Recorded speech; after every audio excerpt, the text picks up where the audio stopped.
Assalamualaikum warahmatullahi wabarakatuh.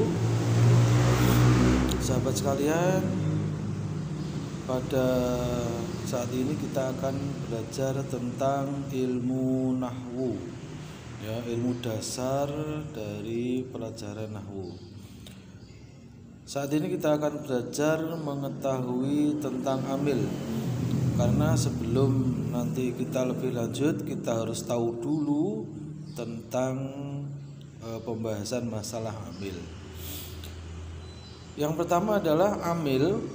Amil itu adalah lafadz, ya, lafadz yang beramal pada ma'mul. Ma'mul itu adalah lafadz yang menerima pengamalan dari amil, sehingga berdampak pada perubahan i'rab pada akhir kalimat. Kalimat yang dimaksud adalah isim yang mu'rab ataupun fi'il yang mu'rab, ya. Kemudian amil itu dibagi menjadi dua, ya. Amil dibagi menjadi dua. Yang pertama adalah amil lafzi, ini ya. Yang kedua adalah amil maknawi. Nah, kemudian apa yang disebut dengan amil lafzi? Amil lafzi adalah amil yang dapat dilihat, artinya dapat dilihat oleh mata, dapat ditulis dan juga dapat diucapkan. Itu yang disebut dengan amil lafzi. Nanti akan kita kasih contohnya masing-masing, apa itu amil lafzi dan seterusnya. Kemudian yang kedua adalah amil maknawi, ya. Definisi dari amil maknawi adalah amil yang tidak dapat ditulis, tidak dapat dilihat, dan tidak dapat diucapkan. Jadi perbedaannya, kalau amil lafzi itu bisa ditulis, bisa dilihat dan diucapkan. Kalau amil maknawi itu tidak dapat ditulis, tidak dapat dilihat, dan juga tidak dapat diucapkan. Hanya dapat ditemukan secara akal atau secara logika saja, begitu, ya.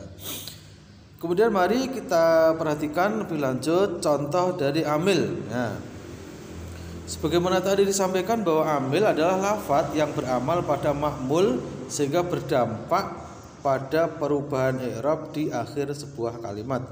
Contohnya ini, misalnya kita perhatikan, inna zaidan qaimun, kana zaidun qaiman. Yang disebut amil itu yang ini, inna. Inna ini adalah amil. Amil sehingga dengan adanya inna ini lafadz zaid ini bisa dibaca nasab, ya, bisa berbunyi zaidan. Nah, ini yang menjadikan berbunyi zaidan, perubahan i'rab pada akhir kalimat ini itu adalah amil yang berupa inna. Begitu pula ini lafadz qaimun. Qaimun itu juga dibaca rafa, ya. Nanti akan kita bahas di sesi selanjutnya. Ini perubahan akhir dari qaimun itu juga karena ada amil, ya. Nah, karena inna itu tugasnya adalah menasabkan isim dan merofakkan khobar. Pada pelajaran selanjutnya nanti akan kita bahas lebih detail. Kemudian contoh yang kedua adalah kana zaitun qaiman. Nah, ini yang menjadikan lafadz zaitun dibaca rofa dengan tanda dhammah tanwin, ya, ditanwin karena isimnya itu munsharif, ya. Ini adalah lafadz kana. Kana ini kedudukannya sebagai amil.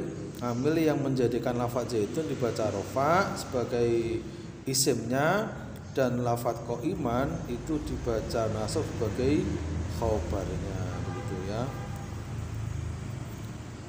Nah, kemudian amil lafzi. Tadi pembagian dari amil kan ada dua, ada amil lafzi dan amil maknawi. Amil lafzi itu yang dapat dilihat, seperti ini, sama ini sebenarnya. Dari contoh di atas, inna zaidan juga bisa. Inna zaidan qaimun. Lafadz inna ini kedudukannya sebagai amil dan dapat dilihat. Ini kan dapat kita lihat. Dan juga dapat ditulis. Lah, ini inna dapat ditulis dan bisa dibaca juga inna. Lah, makanya ini disebut amil lafzi. Ini juga sama ini. Nah, marartu bi zaidin, misalnya ini kita contohkan ba, ya. Ba ini, ya.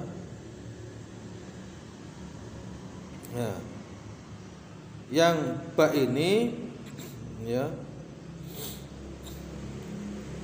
yang ba ini nanti bertugas untuk mengejarkan isim ya, bi zaidin ini berarti namanya amil lafzi.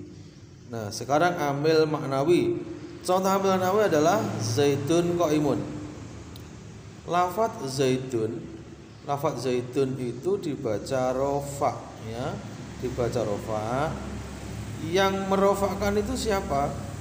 Namanya amil maknawi ibtida. Nawi itu nanti akan diterangkan secara lanjut pada sesi berikutnya ya. Jadi lafadz zaidun ini tidak serta-merta dibaca zaidun tanpa ada amil. Ini ada amilnya. Tapi yang merofakkan ini tidak terlihat, tidak tertulis dan apalagi dibaca. Makanya disebut amil maknawi. Demikian teman-teman ya. Membelajar kita tentang amil, semoga bisa bermanfaat bagi kita semua dan insya Allah nanti kita pada session selanjutnya akan membahas tentang pembagian amil lafzi. Yang lafzi itu dibagi menjadi berapa dan apa saja. Sekian, terima kasih, semoga bermanfaat. Wassalamualaikum warahmatullahi wabarakatuh.